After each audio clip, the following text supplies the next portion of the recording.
What remains when someone leaves? When the presence that filled our lives dissolves into silence, leaving emptiness where once was something so familiar? There is a moment when time seems to stop, a moment when the farewell becomes final. Death arrives like a thief, taking not only life, but everything it represented to us.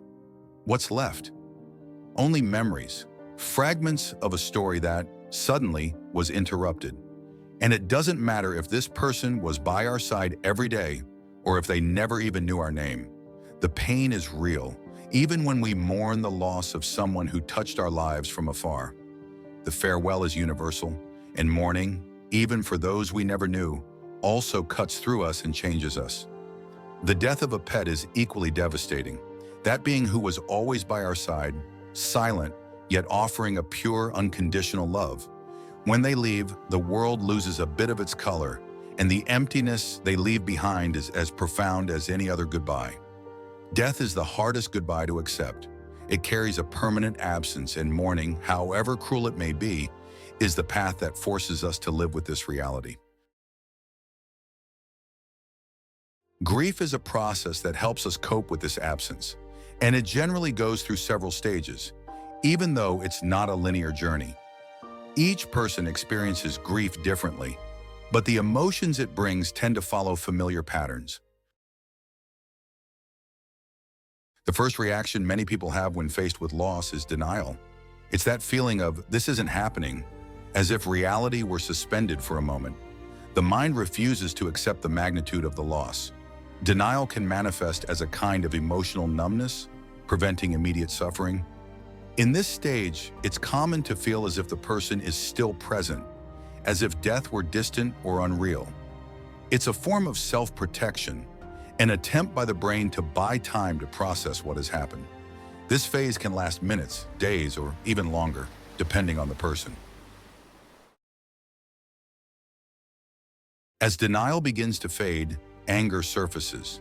This is the moment when the pain of loss is replaced by a sense of injustice. Why did this happen? Or why to this person? Are frequent questions. Anger may be directed at oneself, fate, others, or even the person who has gone. This stage can be confusing. The mix of emotions can make it difficult to deal with anger, but it's important to allow it to exist, as it's part of healing. Expressing this anger, in a healthy way, helps begin the process of accepting the loss. The bargaining phase is marked by the attempt to find a middle ground with reality. In this stage, the mind begins to create hypothetical scenarios. What if I had done something differently? If this person were somewhere else, this wouldn't have happened. This phase reflects the desire to go back in time, to find a solution to something that is already irreversible. Although bargaining doesn't change the situation, it shows how much we wish to control what is beyond our reach. It's a stage that exposes our vulnerability and the difficulty of accepting life's finiteness.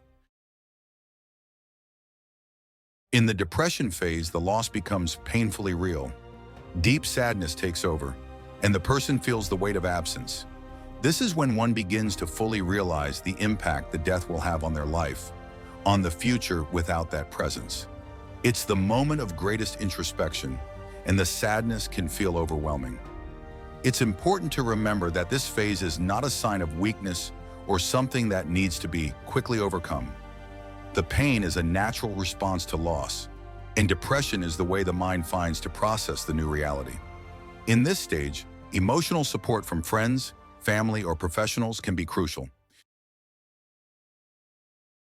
The last stage of grief is acceptance, which doesn't mean forgetting or getting over the loss. Accepting grief is actually understanding that life will continue and that it's possible to find a new way to live, even with the pain. Here, grief begins to transform. The pain still exists, but it stops being paralyzing, giving way to a feeling of peace. This stage may take time, and it's normal for moments of sadness or longing to reappear from time to time. Accepting the goodbye doesn't mean letting go of love or memories, but rather learning to live with the absence in a healthy way. The memories and legacy of the person remain, and grief becomes part of the story we carry. Grief transforms us, The pain, raw and relentless, can seem unbearable at first, as if every part of us is shattered.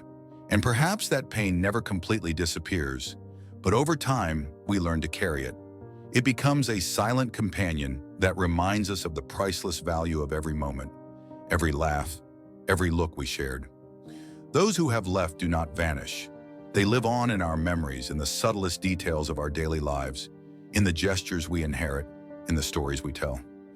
Longing isn't just an absence, it's proof that those bonds of love were real, meaningful, and still are. Accepting the goodbye is understanding that love transcends death. The memories are eternal, and even as life goes on, what we have lived is not erased, but rather transformed within us.